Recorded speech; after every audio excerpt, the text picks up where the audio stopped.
yêu tao chỉ tao tao thì chỉ tao ở ta liệu của mỏ thế nào nè tao chỉ nó thật của yêu là nó chỉ tao mới nói gì bao nó nè tao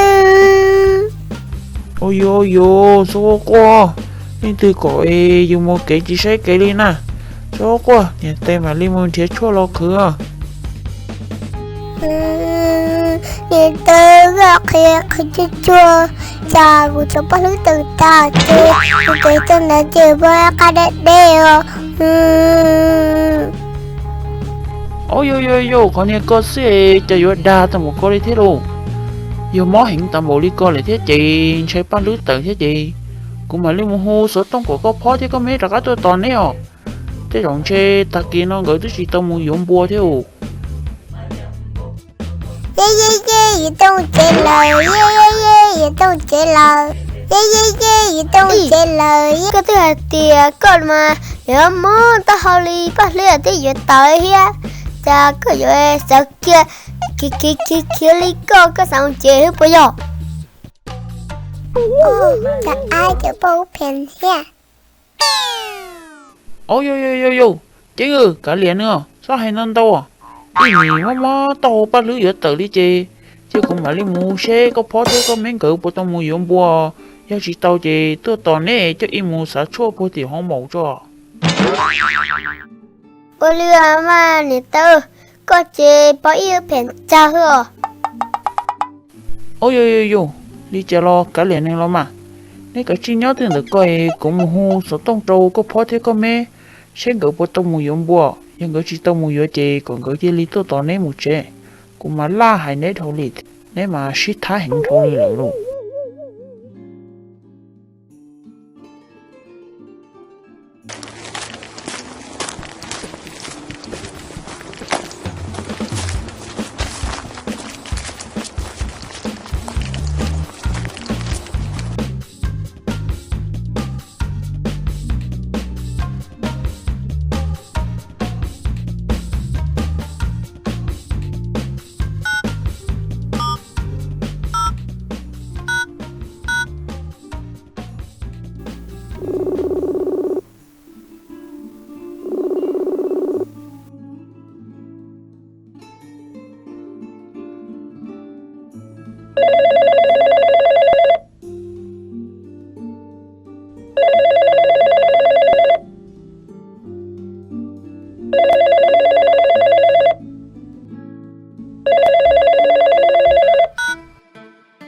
Hello.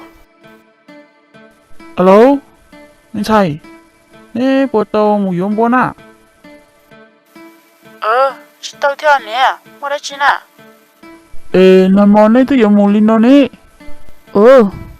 Thì họ nó mà ít là cho chị có vợ lấy cho cứ thì họ hồ sơ tông tua có ít chị linh một tờ lấy là yếu thanh nên khó lớn nhẹ này ít thế là chỉ tông mua nè tới đồng chơi giờ li anh nuôi sống nó trời mà li mua vậy đi chị tôi tưởng mua nữa nè có chỉ tôi tò nếu anh em nhỏ tao chế tao nó cho xin tao tự ta lì theo ôi yo bây giờ chỉ xin tàu rồi thế nào sáng chơi cho tôi nó có nhớ chỉ xin tàu hay chỉ xin tàu thế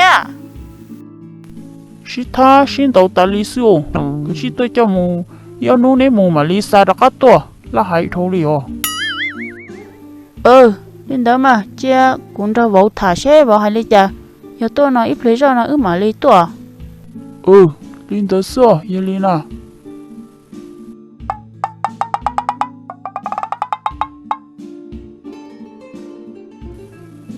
chính thế ý cú hu tàu có mấy lỡ cái chim ba ít lấy ra nó chỉ có mấy thế có phong cứ tua to này nữa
Coi em là cái coi thọ thứ các bạn thua. Con làm sai hay mà. Nhìn nó về của em tôi cái trò. Wow. Ôi. Ê coi thọ thứ mà nó thua nè. Có chẳng thể quái lỗ có sai hả?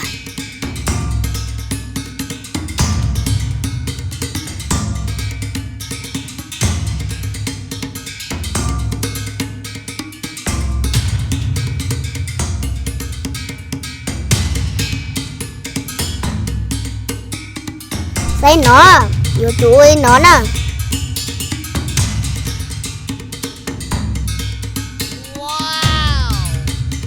Nó nè, vô chuối nó mới vô ở phát đi.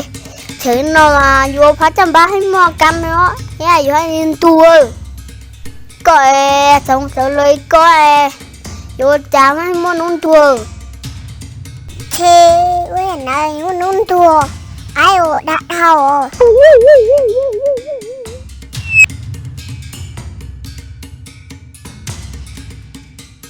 Thiếu thần nó hiểu sao. Wow.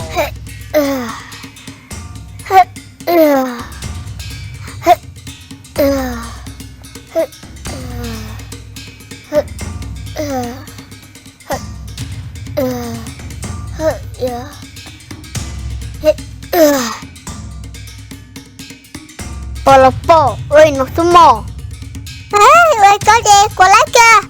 Chà, con nó có phát.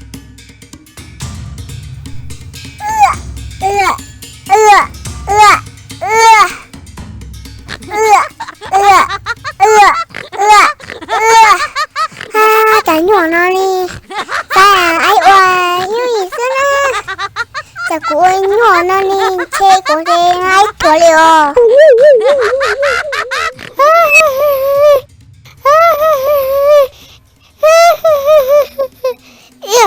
Cái oà, chả không xin lấy à. Thảo từ mấy nón tua các em kì mó à. Quê bài à. Cú lắc hay cất hả. Ba đẹp cho tổ nữa. Thấy một rú đi. Cô tiếng tổ bông cắt chặt kìa hò. Chả lưu lưu. Còn có khi bốn tổ bông cắt chặt kìa nó. Chả tú. Wow.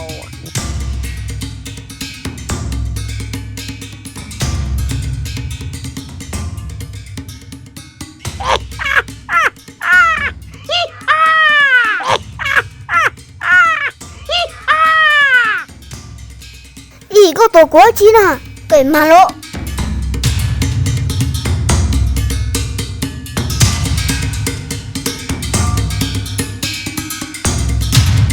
Ai có mẹ tổ nè.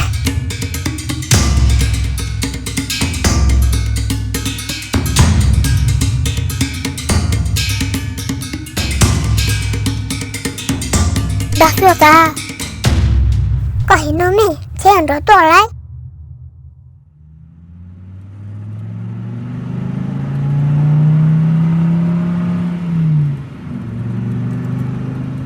Pero y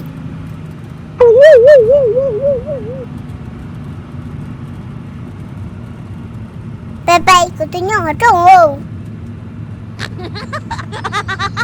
Ô, cái gì này nó khiến đó đi. Cô đi hình cho bói heo.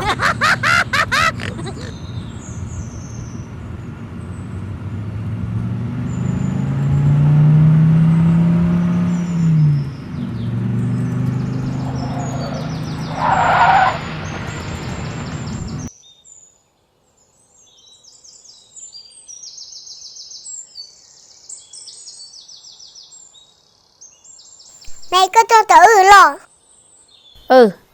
Cú tua tao nên một chế nè ha. Nhà tay thì nên chỉ thay hình thô rồi, nhà tay đó là hay nó nè.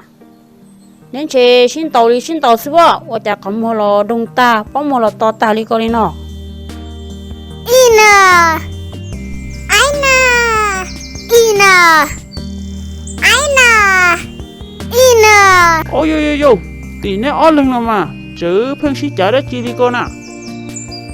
Tôi lại chê mới cho một chế à. Ý ó nụ nói giờ nấy dùng mù đi chà mà lý xa đặc á tôi. Khi đưa thô rồi. ô liều nè một chế lấy nãy giờ một chế nè chua chua có phở ư mà lì thế Yeah, một chế rồi.